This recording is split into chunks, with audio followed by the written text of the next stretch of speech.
प्रणाम गुरु जी। ठीक हो? प्रणाम प्रणाम। जी। योग सूत्र में योगी और योगिनियों का स्वागत करते हुए आगे चर्चा करते हैं। तो आगे की चर्चा करते हैं। हम लोग समाधि पर बात कर रहे थे और समाधि दो प्रकार की बताई गई थी, संप्रज्ञात असंप्रज्ञात। जो संप्रज्ञात समाधि है उसके बारे में कहा गया कि ये प्रकृति में होती है और असंप्रज्ञात समाधि होती है वो पुरुष में होती है। पुरुष यानी स्वयं के स्वरूप।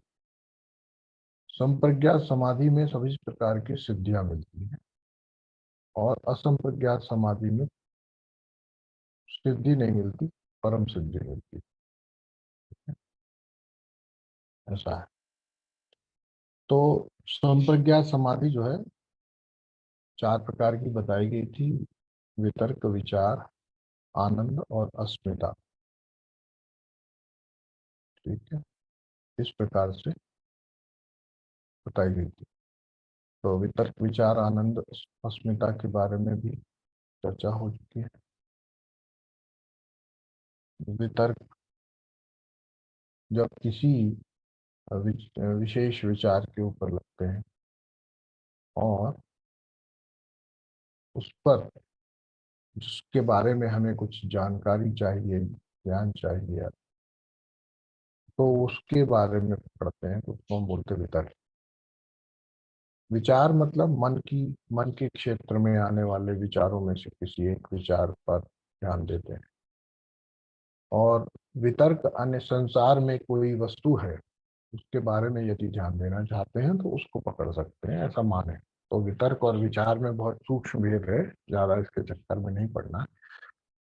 पर है दोनों ही प्रकृति के डोमेन, क्योंकि मन भी प्रकृति के ही डोमेन में। फिर है आनंद और अस्मिता। सानंद यानी इस आनंद की जो बात की जाती है, आनंद है हमारे एब्जॉर्प्शन का इन अ पर्टिकुलर एनीथिंग। जब इस दुनिया में हर चीज में तो आनंद है ना? हुक्का बार में भी आनंद है, सुट्टा बार में भी आनंद है ना? जहाँ चाहो वहां ले लो, उसमें क्या है, आनंद की कोई कमी नहीं। पर आनंद इज एब्जॉर्प्शन है, ठीक है। और अस्मिता यानी अपना होना, ईगो। इस तरह से इस प्रकार की जो हमारी है, ठीक है। इसके आगे ये सूत्र 17 तक हम बात कर चुके हैं। थोड़ा सा बहुत ही सरसरी तौर पे बता रहा हूँ, इसलिए शायद उनको नहीं समझ में भी आ रहा हो, लेकिन इसके बारे में चर्चाएं हम काफी कर चुके हैं। ठीक। फिर ये कहा गया 18वें सूत्र में कि विराम प्रत्यय अभ्यास पूर्व संस्कार शेषो अन्य। ये कहा गया विराम प्रत्यय अभ्यास पूर्व संस्कार शेषो अन्य। यानी ये जो समाधि है ये कैसे पकड़ी जाती है? ये समाधि होती है जिसमें चित्त की समस्त वृत्तियों को, मेंटल एक्टिविटीज को क्या कर देते हैं, सीज कर देते, cessation of all the mental activities. That means हम इसको ऐसे भी कह सकते हैं कि हमने मन में किसी भी प्रकार की एक्टिविटी को अब आने ही नहीं देना। ठीक है? लेकिन चित्त में अभी भी जो अनमैनिफेस्टेटेड इम्प्रेशंस हैं वो रहते हैं। बंद कर देने से, विचार बंद कर देने से हमारी वासना नहीं बदलती। उदाहरण के तौर पर यदि आप थोड़ी देर के लिए किसी विशेष वस्तु या व्यक्ति या कोई भी आपकी की आकांक्षा है उसके बारे में सोचना बंद कर दें, तो उतनी देर के लिए बंद है लेकिन बीज पड़ा हुआ है, तो वो अनमैनिफेस्टेड इम्प्रेशंस हैं, ठीक है, चित्त में। लेकिन ये स्थिति भी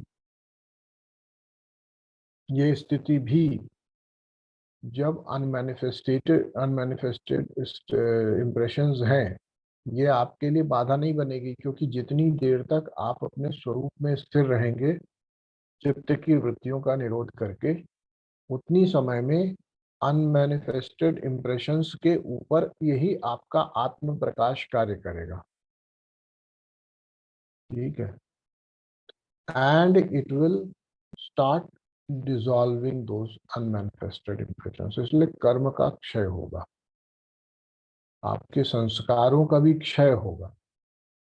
ठीक, ठीक है ना, संस्कारों का क्षय होगा। तो इस प्रकार की जो है, अभी तक हमने विचार पर तो किया था, अभी तक अभ्यास हमने विचार पर किया था, लेकिन अब हम माइंड पर ही कर रहे हैं। उदाहरण के लिए, जब हम आपसे ये पूछते हैं कि आपका दिमाग कहाँ है अभी इस समय, तो आप बोलते हैं वहां है, या इस वस्तु में है, या ऐसा ऐसा कहते हैं। लेकिन ऐसा नहीं होता। हमको अपने अपने मन का, क्योंकि हमने कहा हमारा मन कहाँ है, बोले हमारा मन इस समय चांद पे गया हुआ है। हमारा मन कहाँ है, हमारा मन इस समय अपने लड़के पे लगा हुआ है। हमारा मन कहाँ है, अभी हमारे यहाँ पर है, नौकरी में लगा। हमारा मन कहाँ है, अभी इंक्रीमेंट में है। तो ये जो सब चीजें हैं, ये मन नहीं है, यही समस्या है। ये मन नहीं है, ये मन में इम्प्रेशन ही तो हैं जो मैनिफेस्ट हो गए। मैनिफेस्ट इम्प्रेशंस ही हैं, या फिर रिसीव्ड स्टिमुलस हैं। ठीक है। इंद्रियों के द्वारा ग्रहण किए गए, बुद्धि के द्वारा धारण किए गए हैं, बुद्धि के द्वारा धारण किए गए, इंद्रियों के द्वारा ग्रहण किए गए, बुद्धि के द्वारा इच्छा में बांधे गए वो ऑब्जेक्ट्स पर का मैनिफेस्टेशन है ये। मन नहीं है ये। मन में विचार होते हैं। विचार और मन एक तरह से भिन्न है। मन में विचार होते हैं, लेकिन मन विचार नहीं होता। मन वह आधार है जो विचार को जगह देता है। ठीक है, जिसमें विचार प्रकट होते हैं। ठीक है, ऐसा समझो। मन को ढूंढने जाएंगे तो मन नहीं मिलेगा, खुद मिलोगे तो ढूंढने वाला ही मिलेगा। अगर मन को ढूंढने जाओ तो मन ही तुम हो। एक पहले सूक्ष्म रूप में कहें, समझेंगे तो हम मन ही है। मन कौन सा मन? जो मन हो गया, जिसमें अब विचारों का को हमने आश्रय देना बंद कर दिया, वह मन है ना। जिसमें वो जमीन, वो खाली प्लॉट, वो स्पेस, जिसमें अब हमने कुछ भी एक्सटर्नल या इमेजिन्ड इम्प्रेशंस उसमें नहीं डाले, या हमारी मेमोरी से निकाल निकाल के वहां रखे नहीं। तो वो जो कुछ हम अपने मन में रखेंगे, ग्रहण करेंगे या प्रकट करेंगे, अंदर से लाएंगे, प्रोजेक्ट करेंगे, वो मन नहीं है। ठीक, समझ में आ गई बात? मन के मन एक ऐसे समझ लो, एक वेसल है जिसमें हम प्रकट करेंगे। अब हम जब कुछ नहीं प्रकट करें, सारी मेंटल एक्टिविटी का मतलब विचार, वस्तु, नाम रूप और नाम रूप आदि का प्रवेश मन में, है ना। ये है हमारी व्यवस्था। ठीक है। इसका प्रवेश बंद कर दिया और जो उपलब्ध है उसको भी हमने थोड़ी देर के लिए छोड़ दिया, तो वो फिर मैनिफेस्ट से अनमैनिफेस्ट में चला जाए। ठीक है।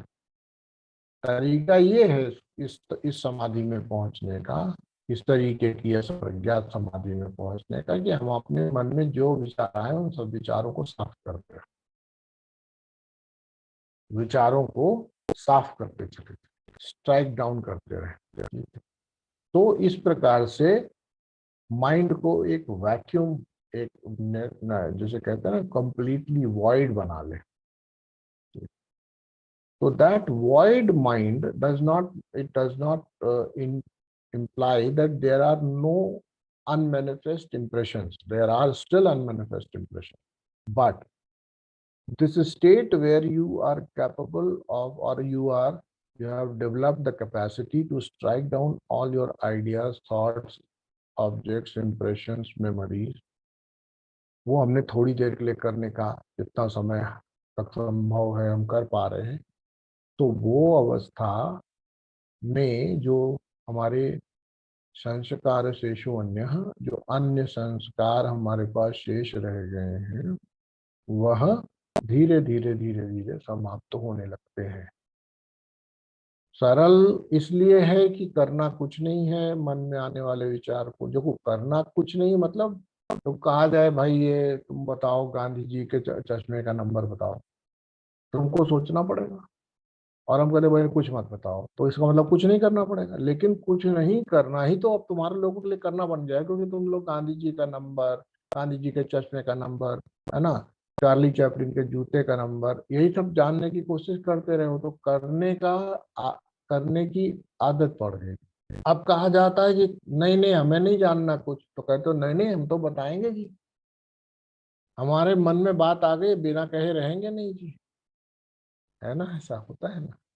तो हमको ये करने की आदत पड़ गई, नहीं हमको जानना है। तो ये भी हमारी प्रवृत्ति है। इन प्रवृत्तियों को हम चूंकि इसमें डूअरशिप लेते रहते हैं, डूअरशिप क्लेम करते रहते हैं, तो हमको लगता है कि हमसे कहा जाता है ना करो, तो ना करना एक काम हो जाता है।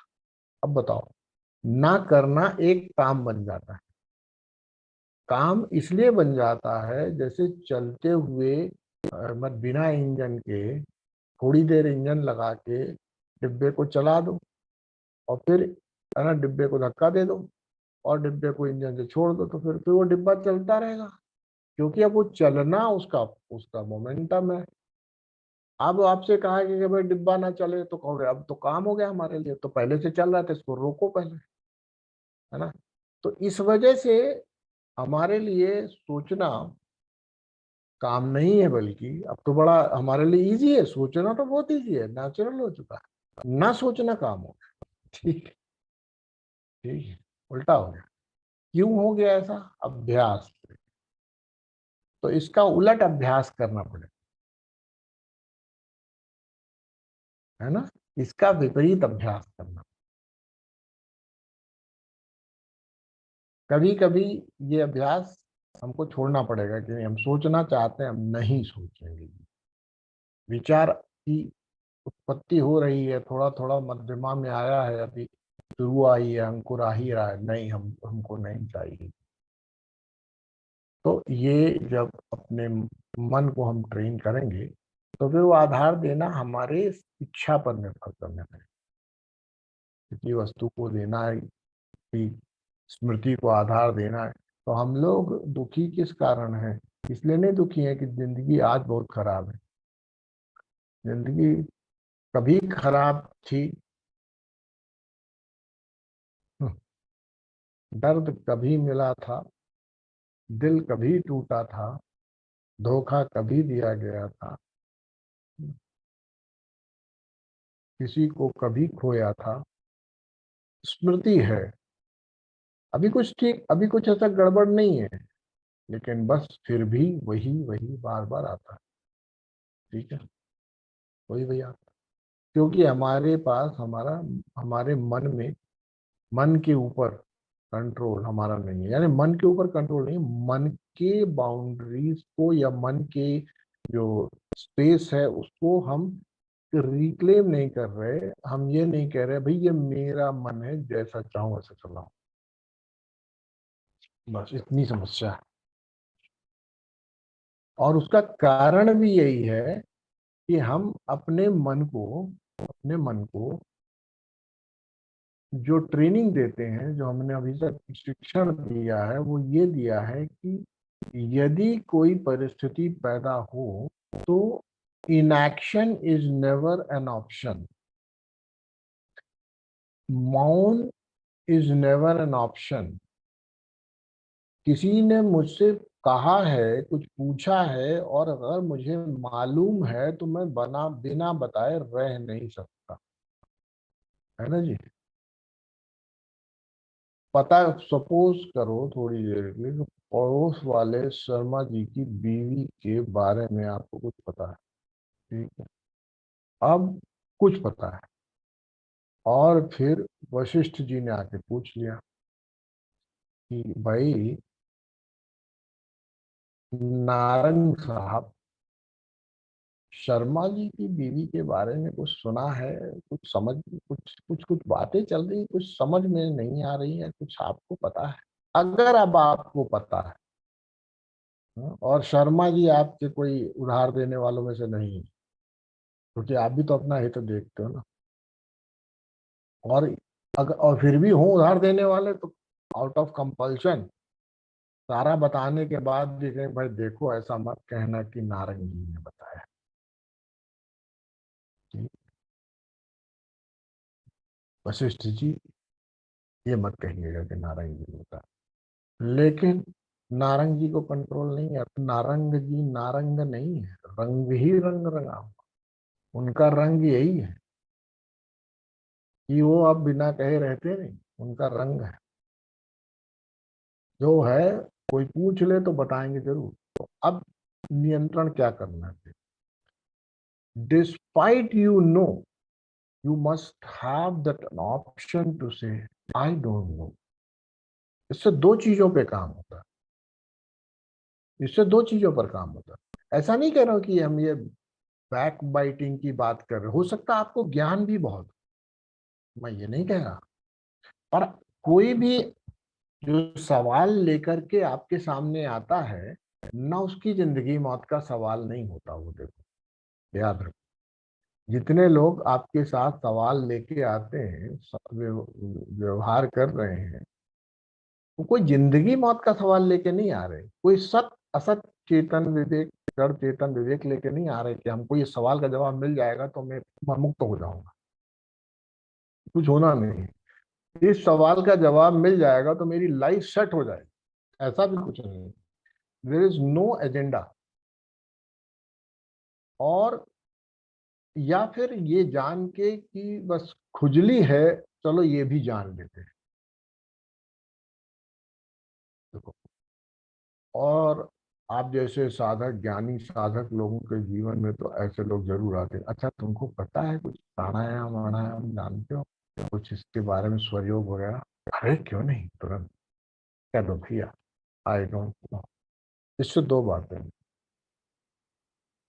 आई डोंट, क्या फायदा हुआ?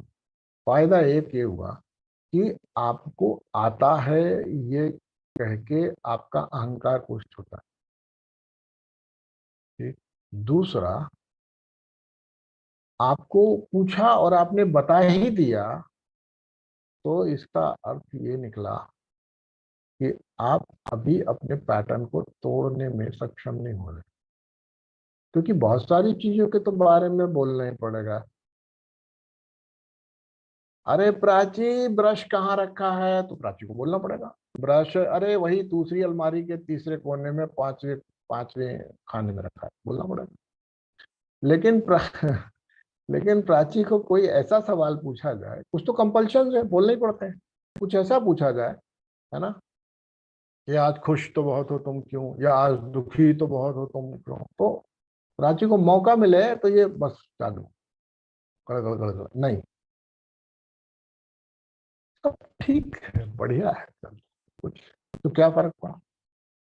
केवल ये नहीं कह रहा हूं कि इसको ठीक है कह के करो, उसको ठीक करो भी, लेकिन ऐसा भी तो होता है कि समस्या होती है, हमारे को उद्विग्नता होती है, हम उसको रिजॉल्व भी कर लेते हैं, और उसके बाद फिर कोई आता है, फिर उंगली कुरेदता, तो फिर वही पूरी कहानी बताता।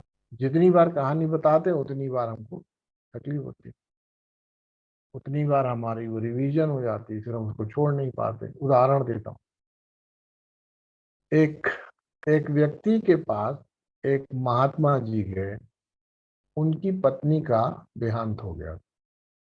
तो जब उनको ये पता चला कि उनकी, जो हमारे जानकार हैं, इनकी पत्नी का देहांत हो गया है, तो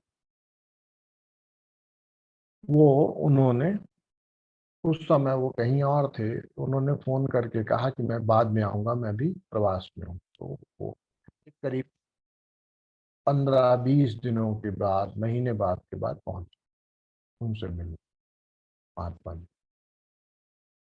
तो बैठे, खाए पिए, चाय हुआ, पकौड़ा हुआ, सब हुआ, उन्होंने सेवा करी जो भी है, और सब तरह की बात हुई। उन्होंने ये पूछा ही नहीं पत्नी के बारे में, एक शब्द नहीं पूछा महात्मा जी ने। ठीक है, एक शब्द नहीं पूछा। और फिर उसके बाद उन्होंने कहा ठीक है, बहुत अच्छा है, अब हम चलते हैं। चलने लगे तो जो जिनकी पत्नी गुजर गई थी, वो उठ करके उनको हग करके, प्रणाम करके, गदगद होकर रोने लग गए। कहने लगे कि महात्मा जी, ये आंसू मेरी खुशी के हैं, ये आंसू मेरी कृतज्ञता के हैं, और आप सचमुच में स्वामी हो। बोला ऐसा क्या कर दिया मैंने? तो बोले अभी तक जब से पत्नी मेरी गई है, जितने लोग आए हैं, सबने मुझे जब तक सवाल पूछते रहे हैं, जब तक कि मैं रोने ना तक, सब मुझे रुला के गए। आप ये एक ऐसे आदमी हो जिसने इस बारे में कोई सवाल नहीं पूछा। तो स्वामी जी कहते हैं, महात्मा जी कहते हैं, अरे भाई, मैंने कहा पूछू ना पूछू, पता नहीं आपको दुख हुआ भी कि नहीं हुआ, हमें क्या मालूम।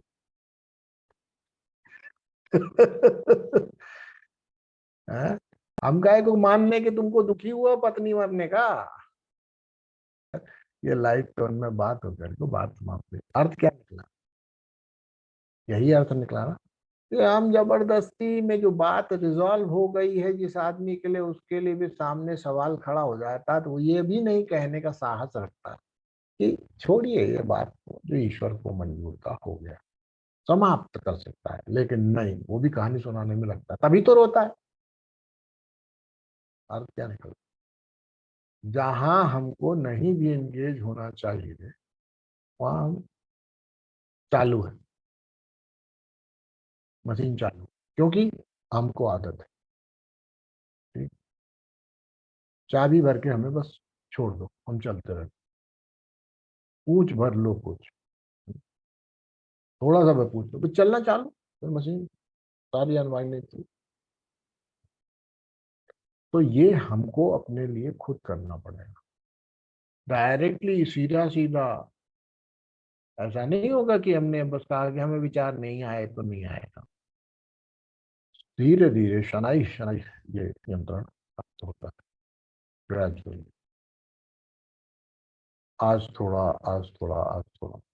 और इसके लिए 2-3-4 चीजें आनी चाहिए। पहला, कि किसी से किसी बात का जवाब, किसी सवाल का जवाब देने के पहले, या पहले अपना मुंह खोलने के पहले, चलो दूसरी बात, अपना मुंह खोलने के, केवल अपना मुंह खोलने के पहले अपने से 3-4 बार पूछो कि क्या मैं, मेरा मुंह खोलना, मेरा बोलना कुछ जरूरी है क्या? क्या जरूरी है क्या?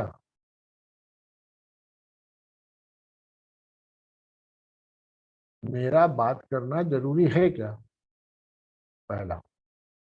दूसरा, मेरा जवाब देना जरूरी है क्या?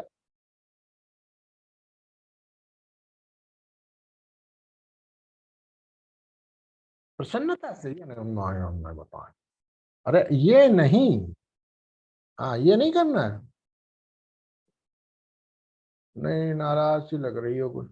ना ना, हम ना अरे भाई, तुम्हारे को बताने की बात ही नहीं, तुमको कोई चीज बुरी लगी है, उसको हटा के किनारे करना, शांति रखनी,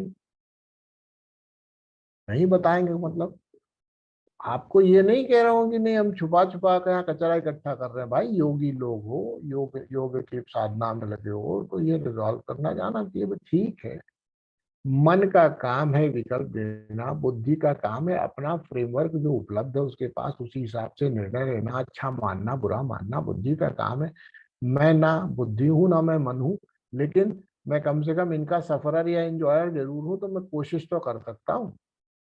मेरे पास अंतस प्रज्ञा जो चित्त शक्ति है, जो मेरे पास ज्ञान शक्ति, उस ज्ञान शक्ति के प्रताप से इस बुद्धि को इतना तो निर्णय देने की जो इसकी टोनालिटी है वो मेरे तत्व में, मेरे प्रकाश में रंगी तो रह सकती है कि भाई ठीक है, इसका जवाब देना जरूरी नहीं, खत्म बात,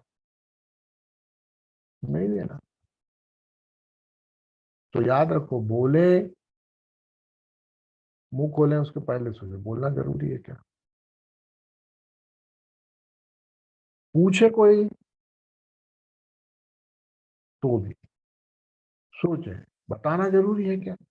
अब देखो, कई कई तो कंपल्शन हो जाए, वो तो एक बात, लेकिन हर चीज बतानी पड़ेगी ऐसे जरूरी नहीं है। हर समय बताना पड़ेगा, 24 घंटे जो जो आदमी मिलेगा उसको कुछ न कुछ बताना ही पड़ेगा, ऐसा तो नहीं है। और फिर ये हो गया। फिर मान लो कहीं कोई बात हो रही हो, 3 लोग 4 लोग इकट्ठे होकर कोई बात करे, कभी भी अपनी गर्दन घुसेड़ के मत पूछे क्या बात हो रही है, कभी मत। शेषनाग अवतार, अरे भाई कुछ नहीं हो रहा। ये 3 4 छोटे छोटे टिप्स हैं, और चाहोगे तो और भी दे देंगे, लेकिन इतना तो अप्लाई करना शुरू करो पहले। आखिरी बात, बेकार में किसी पॉलिटिकल या इस तरीके की चर्चा में ना पड़े, कोई ओपिनियन नहीं बेहतर, न किसी, और बिना मांगे किसी को सलाह दो मत। कम से कम मोदी जी को तो ना ही दो, ऐसा कर लेते तो अच्छा होता, हाँ, मंत्री जी को ऐसा कर लेते तो अच्छा होता, एडमिनिस्ट्रेशन को, पुलिस वाले पहले आ जाते तो अच्छा रहता, जंगल वालों को, ये जानवर को छोड़ते नहीं तो बच्ची न मरती। अरे छोड़ो चक्करबाजी, है ना। जबरदस्ती सलाह दिए जा रहे हो, किसी ने मांगा, मोदी जी ने सलाह मांगी तुमसे कि तुम दे रहे हो, मांग भी नहीं रहे फिर भी दिए जा रहे हो। यहाँ तो हम कह रहे हैं मांगने पे भी सोचो कि देना जरूरी है कि नहीं, इसको वैल्यू भी है कि नहीं, ये फॉलो भी करेगा भी कि नहीं। और मैं बताऊं, किसी को सलाह तब जो कम से कम वो 3 बार एक ही विषय पे सलाह मांग चुका हो, तो तीसरी बार देना। अरे जिसको वैल्यू होगी वो फिर पूछेगा, फिर पूछेगा, उसको जिसको तुम्ही से सलाह चाहिए वो तुमसे पूछेगा ही पूछेगा।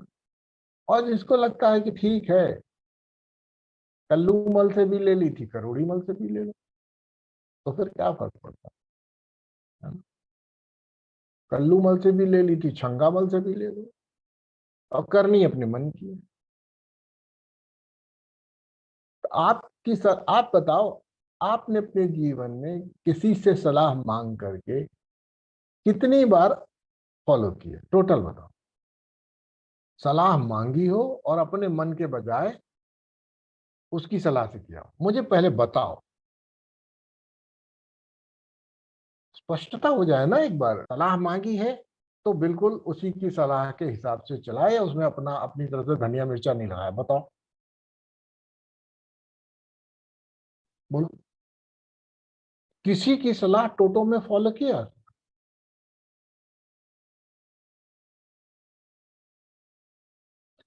तो तुमने नहीं की तो तुमको लगता है कोई करता होगा।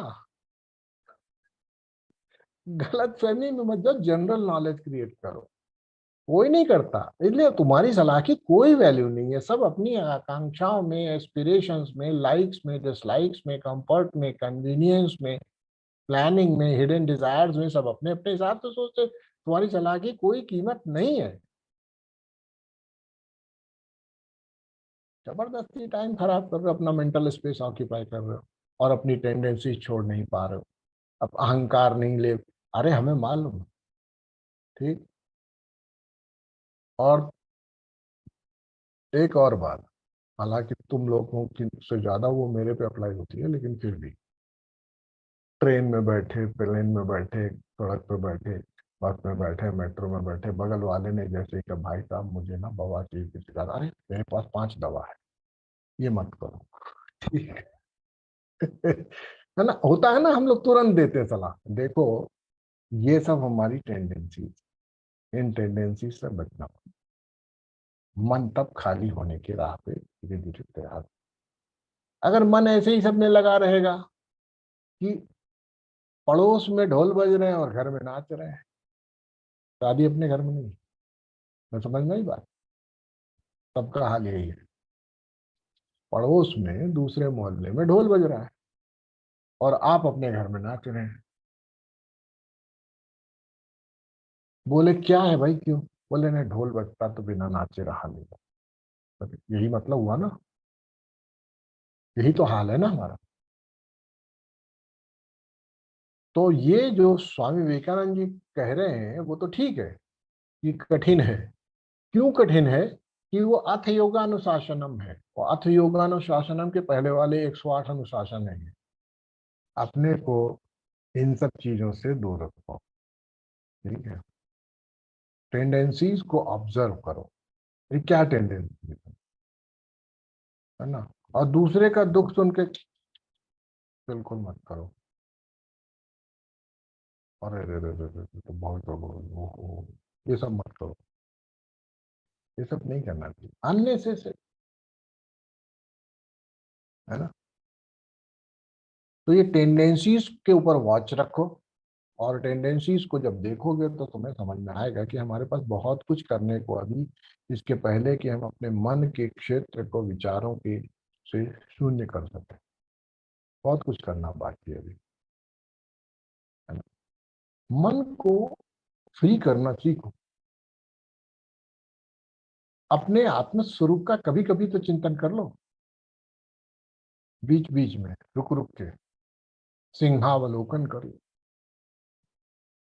सिंहावलोकन इसलिए कहा जाता है कि शेर कभी भी 10 12 15 कदम चलने के बाद रुकता है, फिर पीछे देखता है, तब फिर आगे चलता है। इसीलिए उसको बोलते हैं सिंहावलोकन, ठीक है। पता तो चलना चाहिए, नहीं तो बाद में रोने लगो, है ना। क्या है, ताजमहल तो बनवा दिए, खर्चा बहुत हो गया।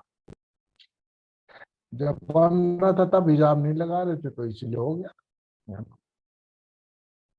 ना। तो ये है सिंहावलोकन, करना आवश्यक, इसको करते रहना चाहिए। अपने पैटर्न्स पर ध्यान देते रहना। क्या वही तो नहीं, वही वही बार बार सेम पैटर्न, है ना। वही तो नहीं, सेम बहाने ऐसे फिर, तो वो अपने पैटर्न रिकग्नाइज करने, और उनसे निकलने के लिए कुछ नहीं करना होता, बस एक बार रिकग्नाइज तो हो जाए फिर निकल जाओगे। करना कुछ नहीं है, करना कुछ नहीं है, बस जानना है। उसके बाद बताना नहीं पड़ता कि ये करो कि ना करो। जैसे उदाहरण देता हूँ आपके, आप लोग सब लोग आओ यहाँ आश्रम में, हम आप सब लोगों को जो बढ़िया से चाय बना के रख दे, ट्रे में सजा के बढ़िया। फिर उसके बाद मैं माँ की तरफ देखूं, अच्छा क्या ये दूध कौन सा डाला था? और वो वाला तो नहीं डाला था जिसमें छिपकली गिर गई थी। अगर मैं तो बोलूं, और माँ अगर मान लो ये जवाब दे, तो मेरे ख्याल से ऐसा मुझे याद पड़ता है कि मैंने जो है फ्रेश दूध निकाल के लाया। आप बताओ, इस शक की अवस्था में भी तुम चाय पियोगे?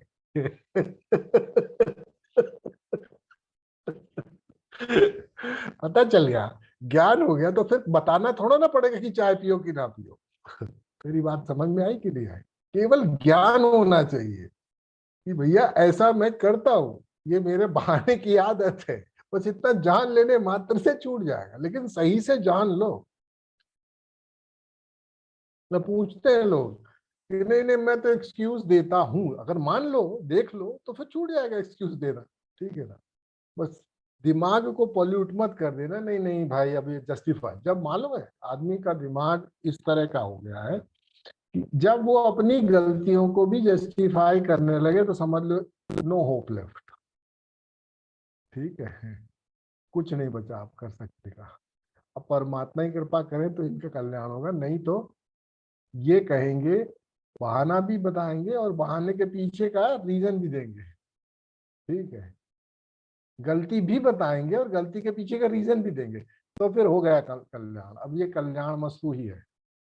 कल्याणी देवी इलाहाबाद में जाके रोज जो है चुनरी चढ़ावे, तो शायद 21 दिन बाद उनके कुछ कल्याण हो। ठीक है, तो ये है कहने का अर्थ। हमको सिर्फ रिकॉग्नाइज करना होता है कि गलती हो रही है कहीं, कि इसमें थोड़ा सा डाउट है, इसमें छिपकली वाला दूध हो सकता है। अगर हमें पता है, और फिर इसके साथ ये भी तो क्लैरिटी होनी चाहिए कि छिपकली वाला दूध जिसमें छिपकली उबल जाए वो पीने से नुकसान होता है, ये ज्ञान भी होना जरूरी है। नहीं तो कोई बात नहीं, ठीक है, कोई सा भी दूध थोड़ा पी लोगे, उसको भी पी लोगे। मतलब एक निश्चित तौर पर आपको पता होना चाहिए ना कि ये चीज ठीक नहीं है, ये भी ज्ञान होना चाहिए। तो दोनों ज्ञान का आप समझना है ना। अल्टीमेटली कुछ भी करने की जरूरत नहीं होती, सही सही जानने की जरूरत। ठीक है, समझ में आ गया सभी को। और ये जब हम जानना धीरे धीरे प्रारंभ करते हैं तो हमारे मन में हल्का फुल्का होना लगता है। अभी जो बोझिल बोझिल, बहुत टाइम है, बहुत टाइम की कमी है। अरे भाई, टाइम की कमी नहीं है, तुम खुद देखो, तुमको खुद समझ में आ जाएगा, टाइम की कोई कमी नहीं है। हर एक को, हर एक को कह रहा हूँ, कोई टाइम की कमी नहीं। तुम जरा हिसाब लगाओगे तब तुम समझ में आएगा कि है तो नहीं, है तो नहीं। वेस्ट तो मैं बहुत करता हूँ। ठीक, वेस्ट तो मैं बहुत करता हूँ, इसमें उसमें, है ना, सलाह में, मशवरे में, है ना, ओढ़ने में, पहनने में, धोने में, नहाने में बहुत वेस्ट टाइम करता हूँ। जो भी हो, हजार काम है हमारे पास अपने तरीके के, और अननेसेसरी काम करते हैं। ठीक है, इस तरीके से सोचोगे तो समझ में आएगा। ठीक है, ठीक है ना। तो इस प्रकार से जीवन को स्पष्ट रखते हुए हल्का फुल्का जीना शुरू करो। जब मन में कंपल्सरली विचार आने बंद हो जाए, तब फिर दूसरा स्टेट आएगी कि जब सामने परिस्थिति हो तो भी उस संबंध में विचार करना है या नहीं करना, उस पर निर्णय ले पाओगे। फिर तीसरा होगा कि आप बैठ करके ये संप्रज्ञात संप्रज्ञा समाधि आदि के बारे में अब सोच सकते हो कि अब थोड़ा बैठे, चलो ट्राई करके देखें कुछ होगा कि नहीं होगा, मन शांत कर पाएंगे कि नहीं कर। समझ में आई बात। लेकिन हमेशा याद रखें, उस सूत्र को हमेशा याद रखें, अभ्यास वैराग्य अभ्यम तन्निरोधा। वैराग्य के बिना नहीं होगा कि दुनिया भी ये चिपकी रहे, हर तरफ चिपकी लगाए रहे, हाँ, और फिर कहें हर तरफ स्टिकर लगाए रहे, हाँ, हर तरफ स्टिकर चिपकाए रहे, और फिर कहें कि हम नहा करके भी साफ भी हो जाए शरीर, नहीं होगा।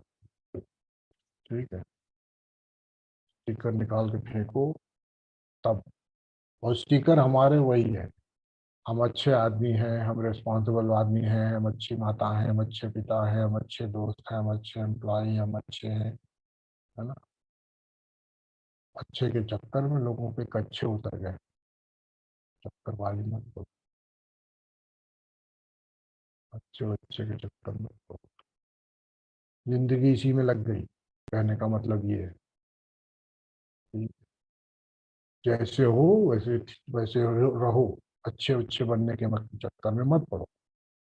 ठीक है, अच्छा वही है जो स्वयं के स्वरूप को जानने का प्रयास करता है, बाकी कोई अच्छा नहीं। या दुनिया में दान करे, धर्म करे, कुछ करे, है ना, कुछ भी करे, अच्छा वही है जो अपने स्वरूप के प्रति जागरूक होने का प्रयास करता है, बाकी सब काम चलाऊ।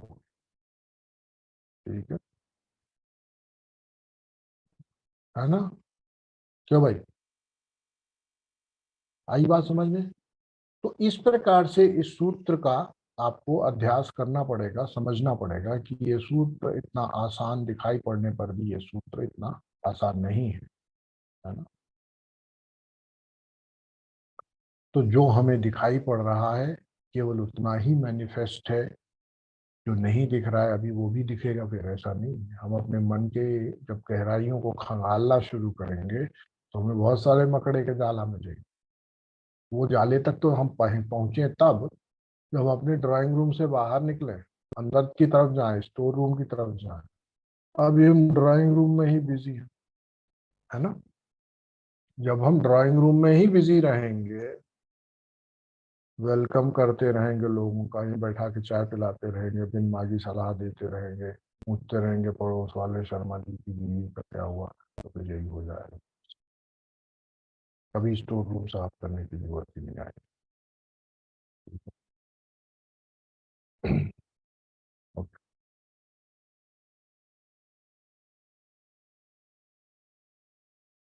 अब इस समाधि में जो पहले अभी बताएगी 18 नंबर, इस समाधि के बारे में कहा गया कि जब यह समाधि, इसके अगला 19वां सूत्र पढ़ लेते हैं, उसके बाद में थोड़ी सी चर्चा करते हैं, फिर बाद में करेंगे फिर अगले हफ्ते।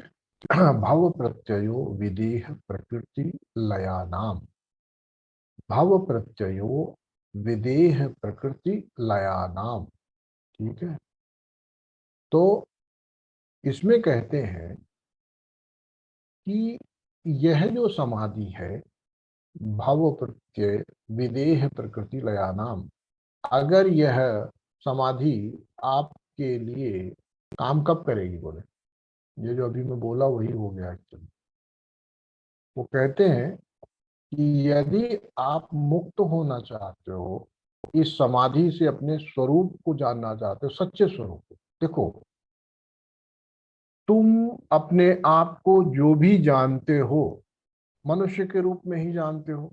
फिर बहुत अच्छे अपने अंदर घुसते हो, थोड़ा प्रयास करते हो, थोड़ा और क्लैरिटी लाते हो, अपने को और स्वरूप में जानते हो, अपना क्लटर छोड़ पाते हो, तो फिर तो अपने आप को सज्जन सज्जन में आ जाते हो। पहले होता है जन, मतलब शुरू तो कहा होता है दुर्जन, फिर होते जन, फिर होते सज्जन। ठीक है, ऐसे होता है। तो फिर सज्जन के रूप में जानने लगते हो, फिर यही फंसे रहते हो।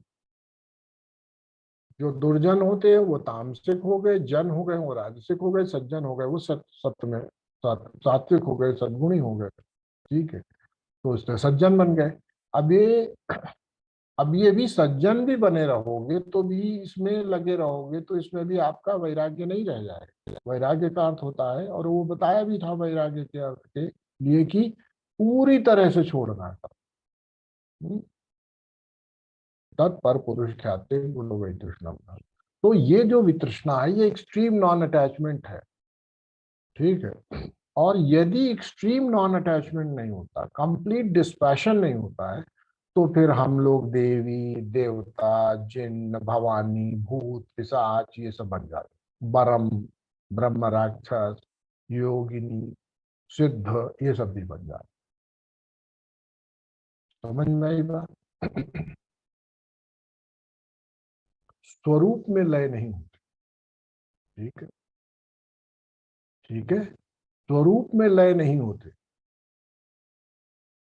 विदेह प्रकृति लया नाम, जो विदेह है, वो जो विदेह है वो फिर से प्रकृति में लय हो जाता है, यानी फिर से प्रकृति के डोमेन में घूमता है। भाव प्रत्यय, जब भव का प्रत्यय लग रहा है, भाव माने बनना चाह रहा है कुछ, अभी माने वैराग्य नहीं आया। वैराग्य का अर्थ मालूम है क्या है? हम ना कुछ बने हैं ना कुछ बनना चाहते हैं। इसीलिए मैंने कहा था कि मत बनो अच्छे, है ना, अच्छे बच्चे के चक्कर में मत पड़ो। ठीक है? अच्छे भी बनो बुरे भी मत बनो। ये किसने कहा कि मत बनो अच्छे तो मतलब बनो बुरे? ये कहाँ कहाँ कह रहा हूँ? ये तो नहीं कह रहा। क्या ये कह रहा हूँ क्या? तो तुम लोग इसका मतलब निकालो, मत बनो अच्छे। हाँ, आप समझ में आया। तो कह रहा था मैं बहुत बनो, ठीक ही हूँ, कोई दिक्कत नहीं है। अरे नहीं भाई, मत बनो अच्छे मत बनो बुरे, दोनों है इसमें। ठीक है, ये कुछ मत बनो। जब कुछ न बनने के लिए कुछ नहीं बनो, और कुछ बनने की आकांक्षा भी न रह जाए, कुछ बने भी ना रहो और कुछ बनने की आकांक्षा भी न रह जाए, है ना। तब उस तत्पर पुरुष ख्याति गुण वैतृष्णम, उस वितृष्णा को यहाँ जब तक अप्लाई नहीं करते तब तक असंप्रज्ञात समाधि की ये स्थिति नहीं प्राप्त होती। क्या होता है 19वें में बताते हैं, भव प्रत्ययो विदेह प्रकृति लयाना। अब ये क्यों होता है, जो विदेह है, जो देह से पार है, फिर से प्रकृति में ही फंस जाता है। तो क्या बन जाता है, उसको हमारे यहाँ कहते हैं, अब इसमें तो खैर उसी बात को कह रहे हैं जो कृष्ण गीता में कह रहे हैं कि वो भ्रष्ट योगी हो गया, योग भ्रष्ट हो गया। तो वो योग भ्रष्ट हो जाएगा तो देवता बन जाएगा, कुछ ना कुछ बन जाएगा, या नहीं बनेगा तो अगले जन्म लेगा मनुष्य का, धन कुबेर बन जाएगा। देखो एक चीज बताते हैं हमारे गुरुदेव, योग चूंकि धन है, और मतलब योग चूंकि वैभव है, वैभव चूंकि नरक, समझ में आया? जब योग से च्युत हो जाते हैं तो हमको वैभव मिलता है। योगी हैं, हम पूर्ण नहीं कर पाए तो हमें क्या मिलता है, योग से चूकते हैं तो हमें वैभव मिलेगा, ऐश्वर्य मिलेगा, हम देवी बन जाएंगे, देवता बन जाएंगे, है ना, बिलियनर बन जाएंगे, अगले अगले जीवन बहुत पैसा होगा बहुत। और फिर वो भी चूके है, तो फिर नरक, नरक माने फिर से वो यात्रा चालू हो गई 84 लाख वाली, समझ में आए? तो योग चूके भोग, और भोग चूके नरक। भोग का अर्थ क्या होता है, भोग का मतलब होता है तुम्हारे पास करोड़ों रुपया है तो तुम क्या करोगे, अपना पैजामा 15 किलोमीटर लंबा सिलवाओगे। मतलब क्या होता है, भोग करने का अर्थ क्या होता है, भोग करने का अर्थ होता है यदि मेरे पास बहुत है तो मैं बहुतों का ख्याल रख सकूंगा, तब अच्छा भोग हुआ। तब उसने योग के बाद अच्छा भोग तब हुआ, ठीक है। तो चाहे ऐसे कह लो, योग चूके स्वर्ग है, स्वर्ग चूके नरक, तो ये स्वर्ग मिलता है, इसी तरह का स्वर्ग मिलता है, स्वर्ग में ही देवी देवता है, स्वर्ग में ही सब इस प्रकार के जो है प्राणी रहते हैं, सूक्ष्म सूक्ष्म, है ना, जिनको शक्तियां हैं, जो देने की सामर्थ्य रखते हैं। तो जो देने की सामर्थ्य रखता है वो ऊपर गया तो वो वहां से देवता होता है, और जो मनुष्य योनि में जिसके पास बहुत हो जाए उसको भी देवता ही बनना चाहिए, देवता, लेवता नहीं बनना चाहिए, ठीक है ना। तो हम स्वर्ग नहीं चूक रहे, क्योंकि जो धन कुबेर लोग अरबों अरबों रुपया लेके बैठे हैं उस पे कुंडली मार के, यदि वो दे नहीं रहे तो वो देवता नहीं है ना, देखो, फिर वो देवता तो नहीं रहे। मिला है, मिला जरूर है, तो कहीं योग से चूके थे तो मिला है, इसलिए किसी को गाली मत दो, न लालू को और न भालू को, ठीक है। ये लोगों ने जो पाया है वो योग को पाने के बाद ही पाया है। ये जो मिल रहा है इनको, आपको लगता है अरे बताओ, ना बोलने का शऊर है, न चलने का शऊर है, न खाने का शऊर है, ये आदमी इतना पावर एंजॉय करता है, आता है कि नहीं आपके मन में, कहाँ से आया, कैसे मिला, योग। और अब चूक रहे हैं तो अब नहीं, समझ में ही बात, यही होता है। इसलिए हमको इस बात का ख्याल रखना चाहिए कि ये लंबा चक्कर पड़ जाए, योग में चूक जाए तो पता चला स्वर्ग में पहुंच गए, ऐश्वर्य में आ गए, भोग मिल गया, और फिर चूक गए मान लो तो।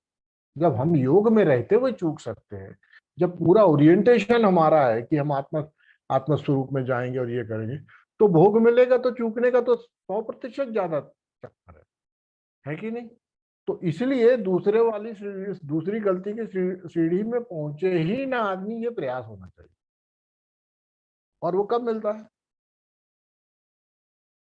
पूर्ण रूपेण वैराग्य, और जब उस पूर्ण वैराग्य के अनुसार जब काम करोगे, तब आपके अंदर के संस्कार शेषोन्य जो कहा गए हैं उन पर कार्य होता रहेगा, और वो डिसिपेट होते रहेंगे। नहीं तो वैराग्य नहीं होगा तो नए नए संस्कार भी तो आते रहेंगे, नई नई वासनाएं भी तो बनती रहेंगी, क्यों भाई। इस प्रकार से जीवन को जीना सीखो। जो मिला है वो करो, छोड़ो भी मत, जितना और ले सकते हो लो। तो इसको कहते हैं falling short of your perfection, and the perfection is वैराग्य। स्पष्ट है। वैराग्य के बिना कुछ नहीं होता भाई। आप लोग जो जो कहते हो माया ने फंसा दिया, माया ने फंसा दिया, ये माया अपनी है। वैराग्य भी यही है और मोह भी यही, ये दोनों यही। अच्छा नहीं कह सकते कि यहाँ मोह है केवल और माया, वैराग्य का हमारे अंदर सामर्थ्य नहीं है। हमने कितनों से कर लिया है? प्रारंभिक वैराग्य ऐसे ही शुरू किया था,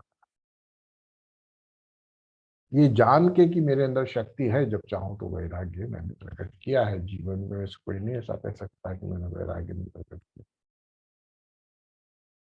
मैंने जब चाहा तब छोड़ा नहीं, छोड़ा है ना? क्यों भाई?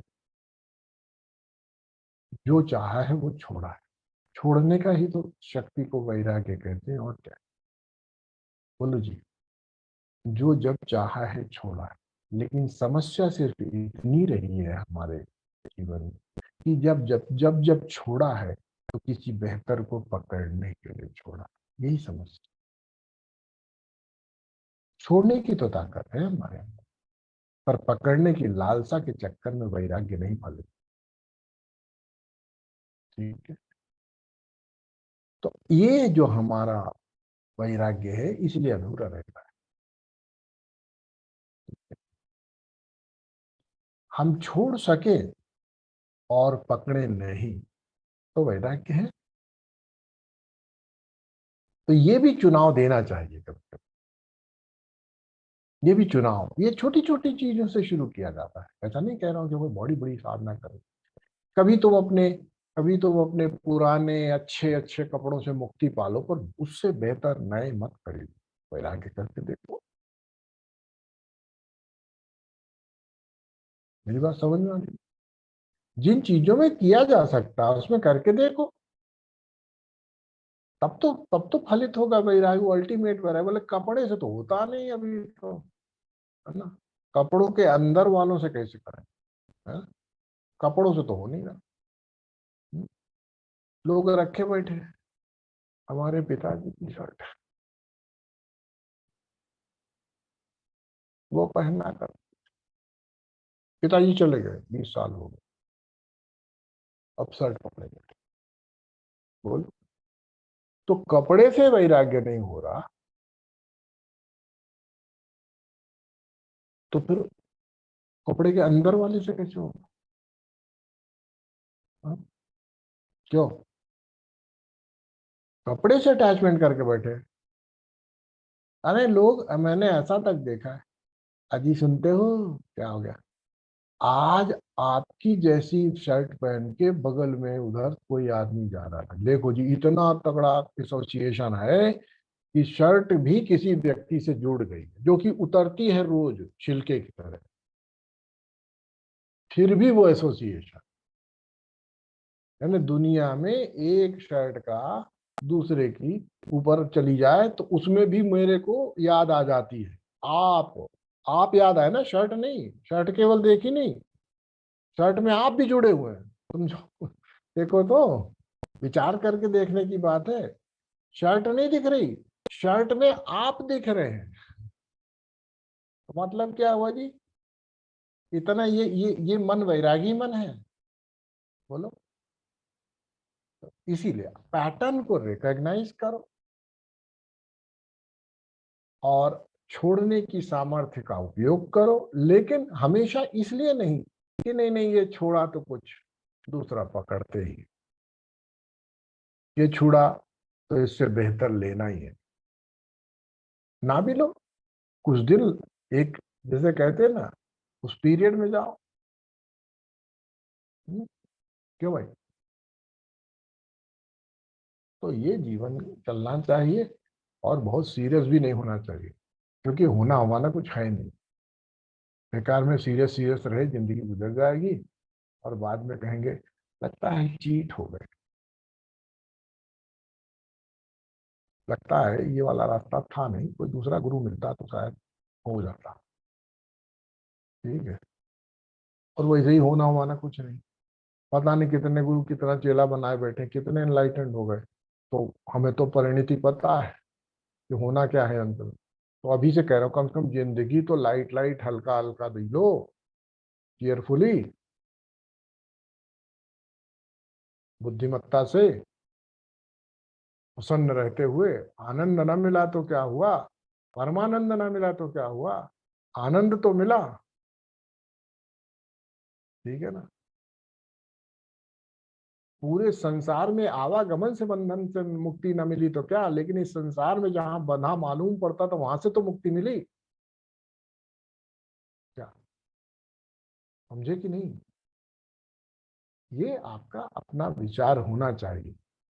एम हमेशा अपना टारगेट्स, अचीवेबल गोल्स की तरफ रखने चाहिए। और समस्या सिर्फ इतनी ही है, आप सब लोगों ने प्रवचन सुन सुन करके अपने को इस लायक मानना चालू कर दिया कि साहब अब तो हम परम तत्व को पकड़ लेंगे। ठीक है ना। अब हम परम तत्व को पकड़ जाएंगे, परम तत्व में स्थिर हो जाएंगे, है ना। क्यों?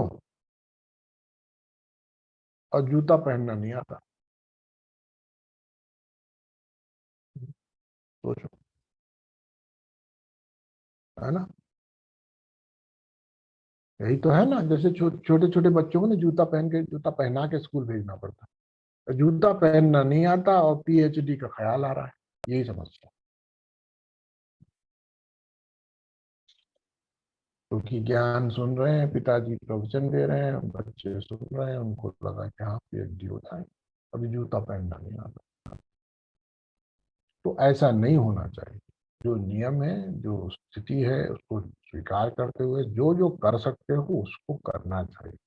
और जो आखिरी बात कहूंगा, जो कि पतंजलि भी बाद में बताएंगे, और अभी और मैं पहले से भी कहता रहा हूँ, खुश रहना सीखो, वजह मत ढूंढो।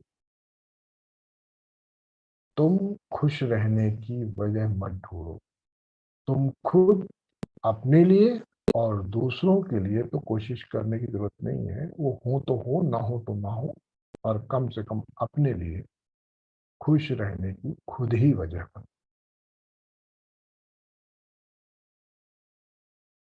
मैं खुश क्यों हूं? मैं अपने आप से बहुत खुश हूं। बस, अब हो गई बात सब समाप्त। किसी से खुशी की दरकार ही नहीं। और अपने आप से क्यों खुश हूं? क्योंकि मैं अब जो चाहा, जो जो जहां दिशा चलाई है, उस दिशा में चल पाता, और गति मिलती है, और नियंत्रण आता है, वैराग्य की सुगंध आती है। ये मैं बहुत खुश हूं।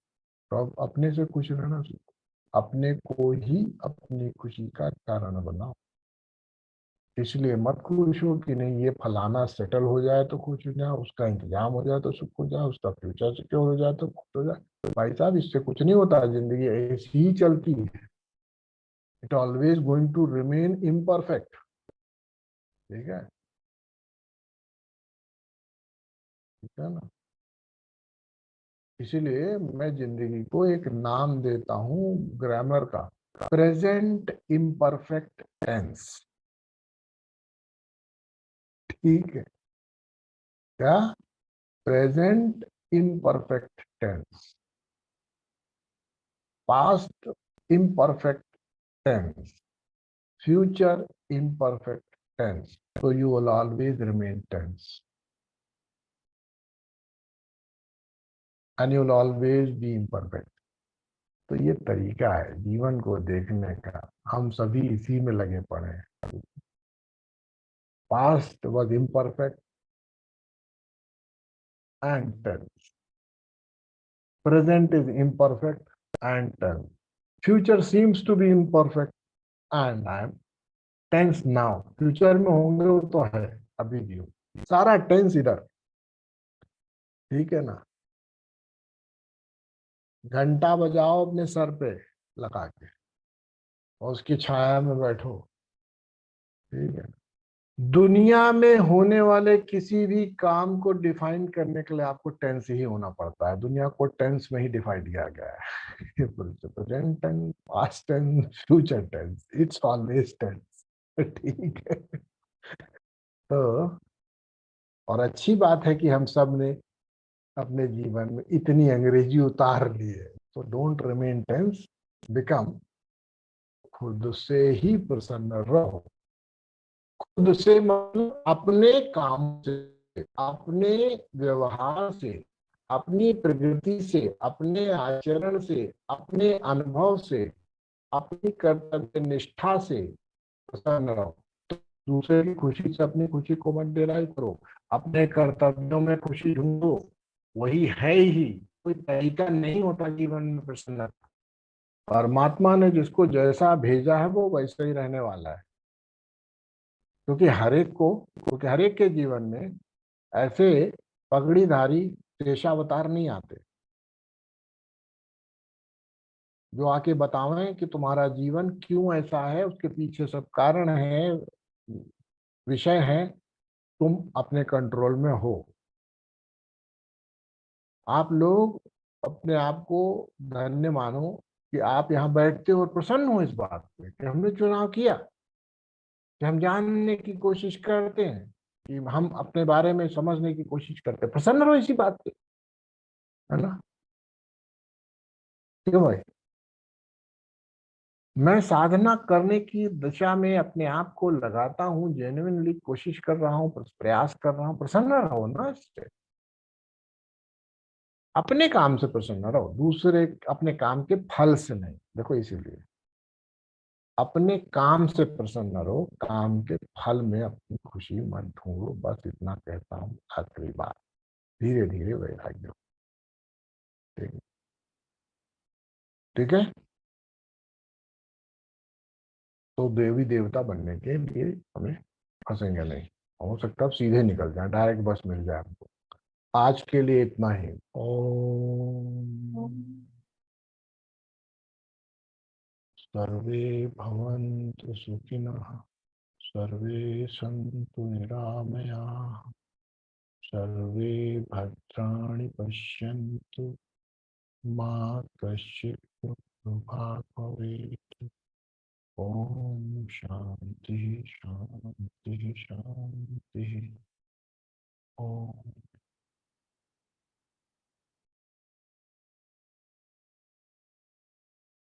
शुभ।